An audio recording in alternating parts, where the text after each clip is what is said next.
Hello, I'm Richard Stewart. Welcome to Cleveland Health on TV 20. This is the show where we tackle the health issues that matter most to our neighborhoods. Each week, we bring you powerful stories, expert insights, and real resources to help you and your family live healthier, stronger lives. Thank you for tuning in. Let's dive into what's shaping the health of Cleveland neighborhoods today and try to make a difference together.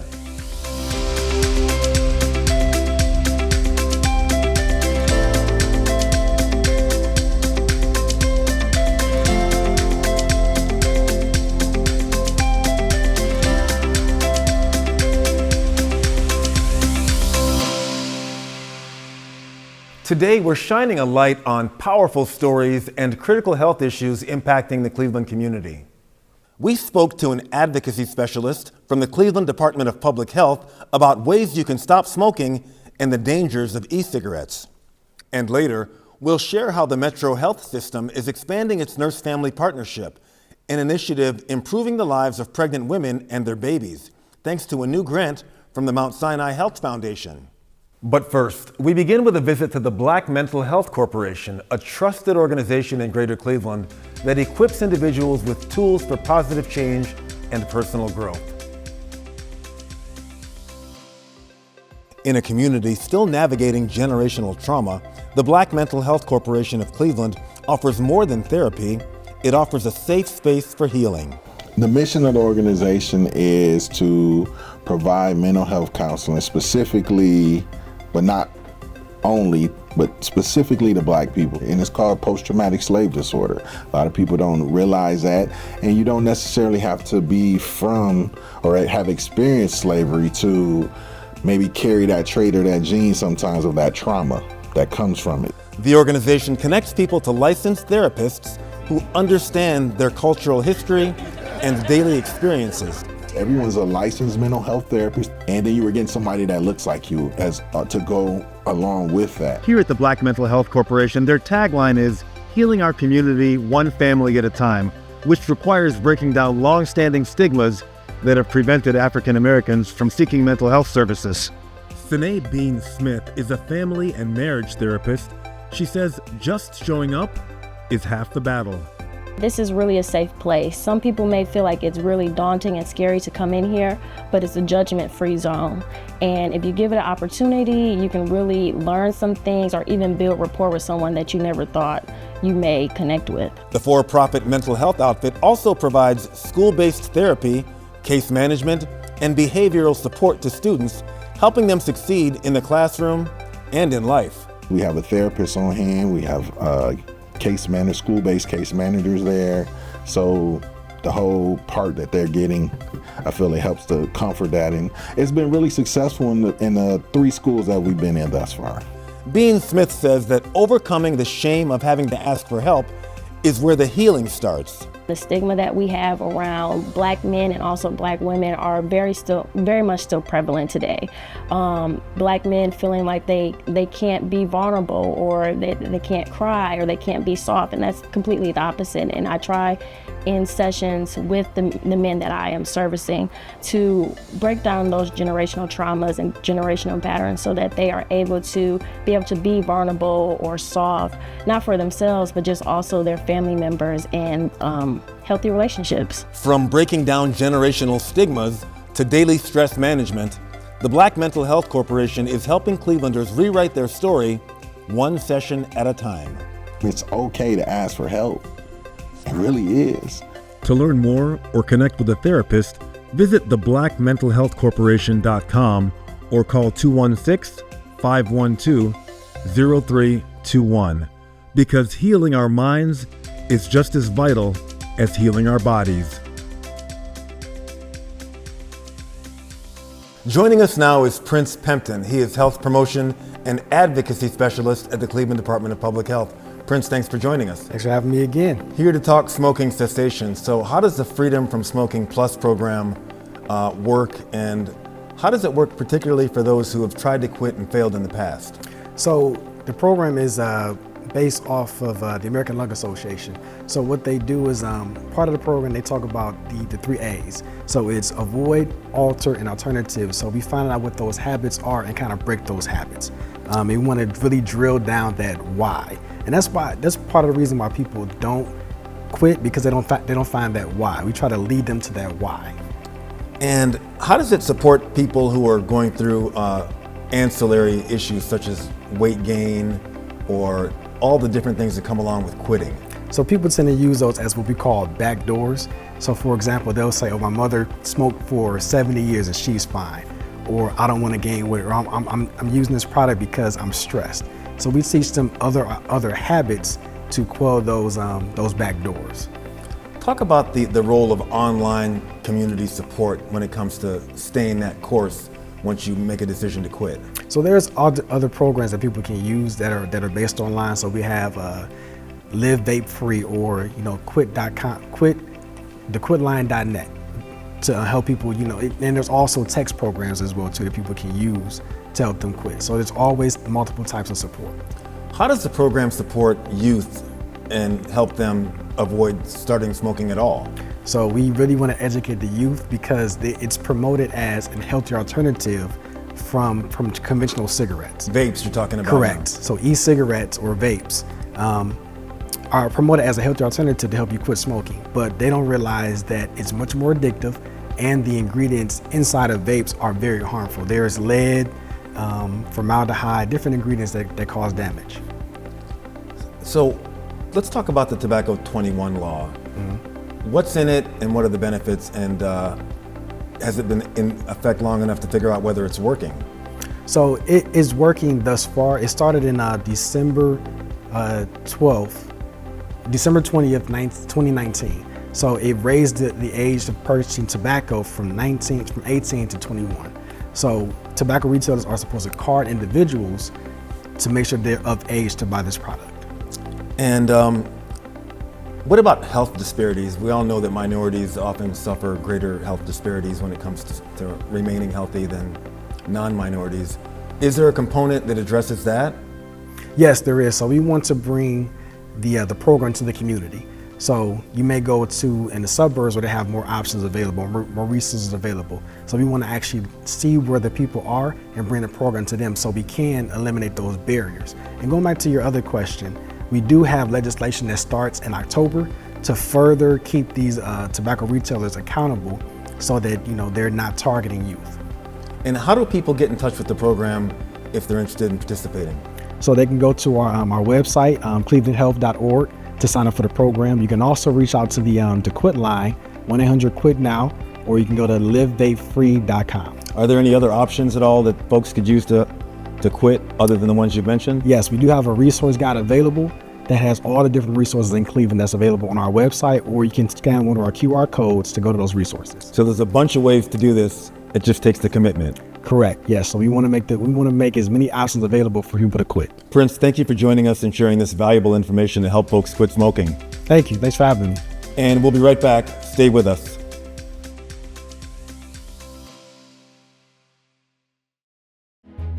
Today's vote, in my eyes, is not a very difficult one.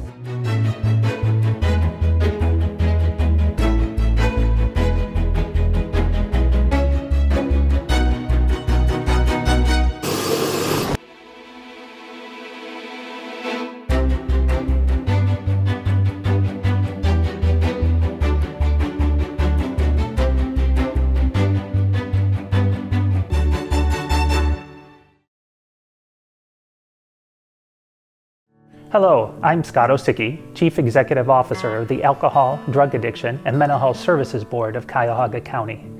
We know that life can be overwhelming, but you don't have to face it alone. If you or someone you know is feeling anxious, depressed, in a mental health crisis, have alcohol or other drug use concerns, or just need someone to talk to, help is available. Call or text 988, the Suicide and Crisis Lifeline. It's free, confidential, and available every day 24/7. Trained and caring counselors are there to listen, support, and help you find hope no matter what you're going through. Remember, you're not alone. Call or text 988 anytime because your mental health matters, and so do you.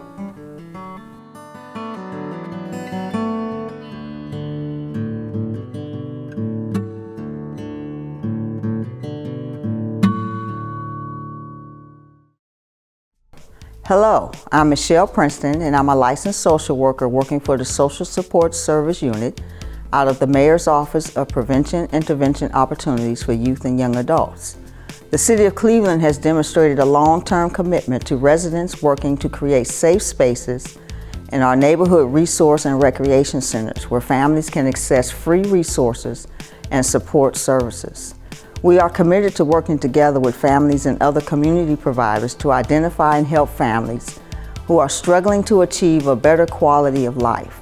To access the social support services, leave a message at 216-664-2223 and a team member will return your call. Our work includes referring individuals to appropriate services such as medical, hospital-related, long-term counseling, public assistance, veterans benefits, Social Security, Medicare, Medicaid, food stamps, housing assistance, Head Start, and student loans. We also provide support and guidance for youth and young adults in addressing stigmatization, scapegoating, labeling, bullying, substance abuse, and unhealthy relationships. Once again, to access social support services, leave a message at 216-664-2223 and a team member will return your call. Thank you.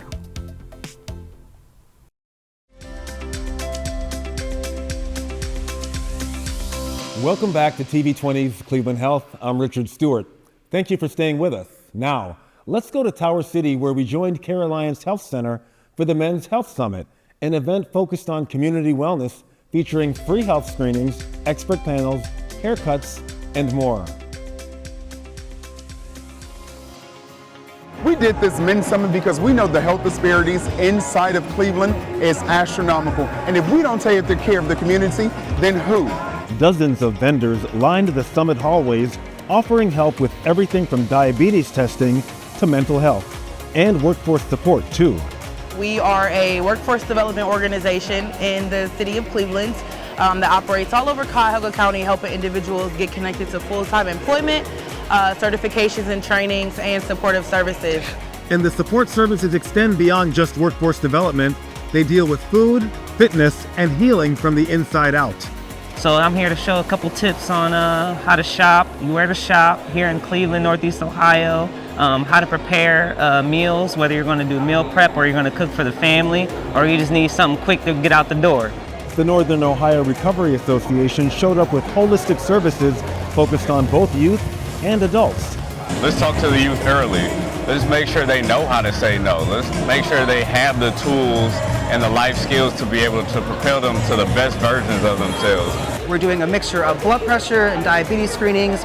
We're also doing HIV testing. We're handing out colon cancer screenings as well. From health screenings to workforce development assistance, the 2025 Men's Health Summit is helping Clevelanders take their health into their own hands, providing a valuable community lifeline. We're now joined by Donna Salam. She is research assistant at the SHARE program, which is affiliated with the Benjamin Rose Institute on Aging. Thank you for joining us. Thank you for having me. So tell us, what is the SHARE program and how does it benefit African Americans specifically? So the SHARE program is a program that was created by Benjamin Rose after other studies.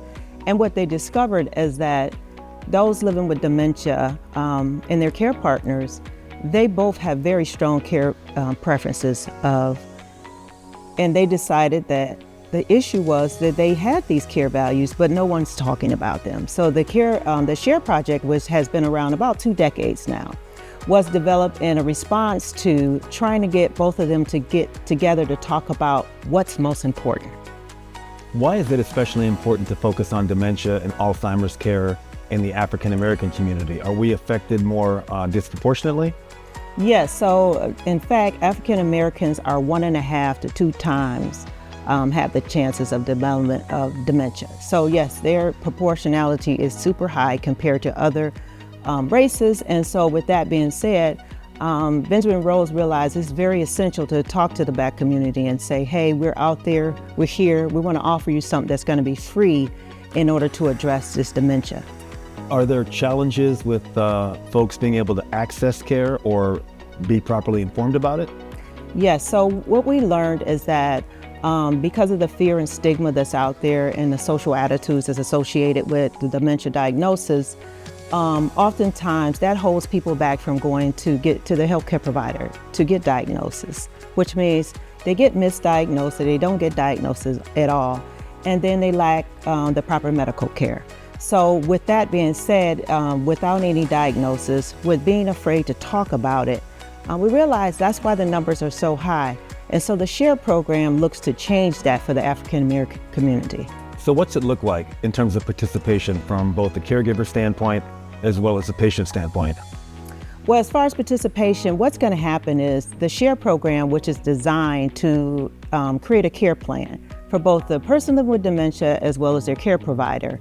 And this plan will help them as they navigate the challenges that come with dementia. So we know that things are going to change. And as it stands right now, there's actually no cure for dementia. So we are set to put together a plan with these families in order to get the resources and support that they need so that they can navigate and not be isolated. So what we know is that 11% of Ohioans 65 and over are diagnosed with Alzheimer's disease. And that number is slightly higher than the national average. However, in Cuyahoga County, that number is a little slightly higher at 13.4% of those 65 and over having dementia. So that's a big concern. And overall, the bigger concern is 24% of those people live alone. So they're isolated. We want to do our best to let people know that you do not have to walk this dementia journey alone, that we're here.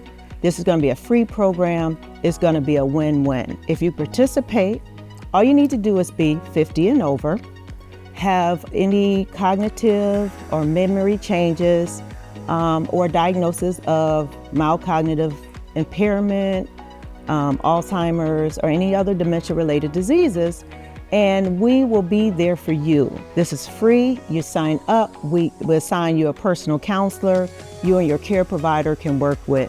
The better thing about it is it's virtual. So you do not have to leave your home. You do not have to let anybody in your home, and you could still get top-tier service.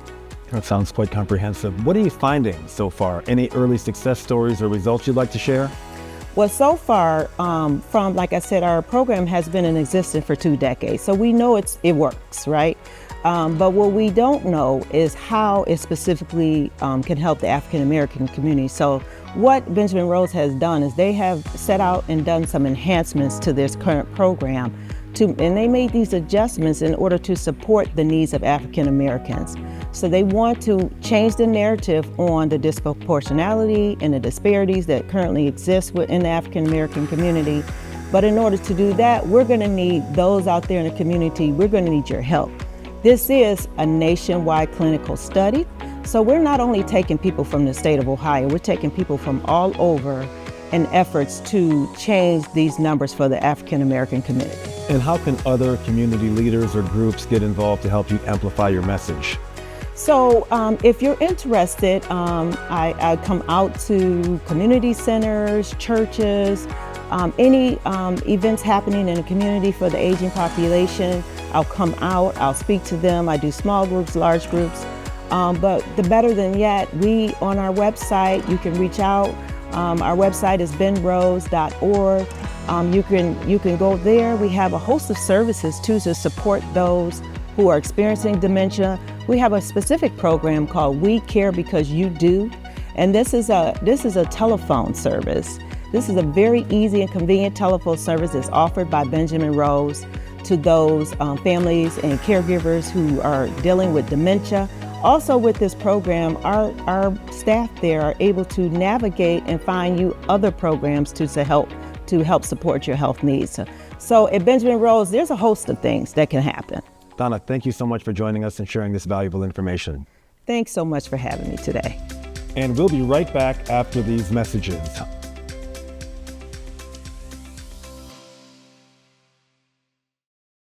At Cleveland Rape Crisis Center, we believe that everyone deserves to feel safe, supported, and heard. For over 50 years, we have been here to help survivors of rape, sexual abuse, and human trafficking rebuild their lives and to prevent future violence through education and advocacy. Our services are confidential and always free of charge.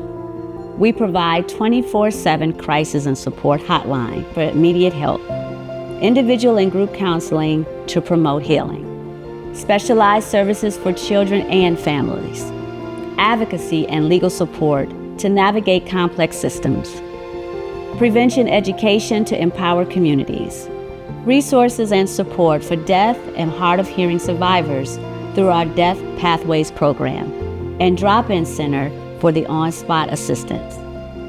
No matter what you're going through, you are not alone.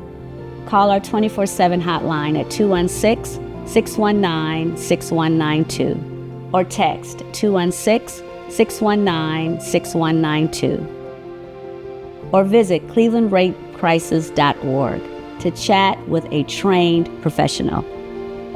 Help is here and healing is possible. Together, we can make a difference.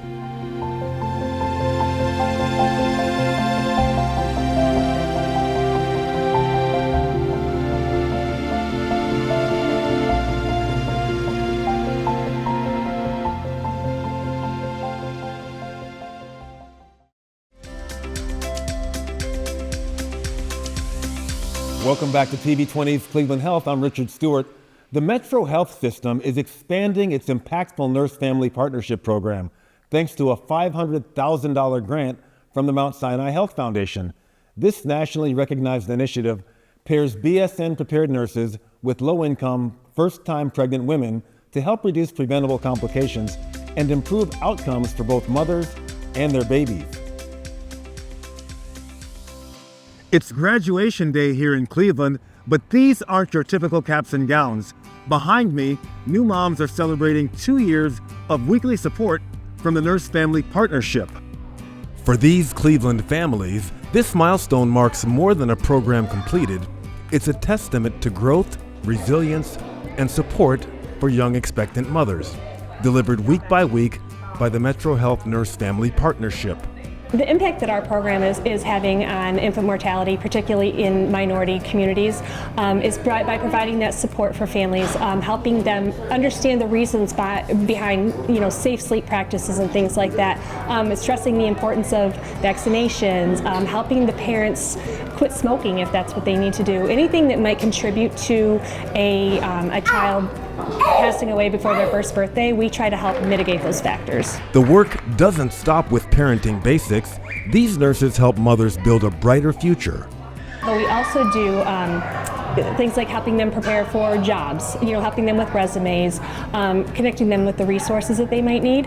And then once the babies are born, we do a lot of developmental assessments with the children and work with them and just kind of help the families learn the best strengths of their children and how to best work with them. It was just wonderful. Every day was just a journey. He started walking it to talking. He's still delayed in speech, but we got that going. He's gonna start early head start soon. I did sign him up. I just want to say thank you. They helped me a lot along the way. One thing I was worried about at first was them judging me in any situation, because as like a mom, you don't want someone coming in and just judging how you do things in every step, but they're very understanding and very much the opposite of that. She didn't judge me in any way. And now, thanks to a $500,000 grant from the Mount Sinai Family Foundation, even more Cleveland families will have an opportunity to thrive. We wanted to secure a grant from Mount Sinai because we wanted to expand our program. So in order to do that, we needed to have more funding. That was how we were able to become what we call an NFPX provider, how we are able to serve more families, not just first-time parents. I went into the program not really knowing much. I was nervous at first. I didn't know what exactly went into it, but now I'm so happy that I decided to sign up for the program because I've learned so much about motherhood, patience, just how to be a good mom. The heart of the Nurse Family Partnership, according to its leadership, lies in the joy of transformation. What brings me joy is seeing my nurses be excited for their clients. Having a nurse come in and say, guess what, she graduated from high school, or, just being able to see the joy on other people's faces, seeing the children grow up and become little toddlers instead of infants, and seeing the parents just become more confident and just happy as parents. If I was talking to an expectant mother, I would tell them to go ahead and sign up for the program. It really helps me, and like I said, at first I was very cautious. I didn't know what exactly went all into it, but I'm so happy that I did. So I would tell them to go ahead and sign up because it can really help them. She's helped me with everything, like from looking for jobs to little fairs to go to for doing that stuff, to even just little questions like when she gets her first tooth. So she's been there step by step through that entire process from when I was pregnant until now. Now we'd like to hear from you. Share with us one step you've taken recently to improve your health or support the well-being of someone in your community. Send us your answers, and if you're interested in having your health journey covered on TV20's Cleveland Health, you can email us at tv20@clevelandohio.gov. That concludes this edition of Cleveland Health. Thank you for watching. We hope you learned something that could help you or a loved one live a healthier life. I'm your host, Richard Stewart. Thank you for joining us.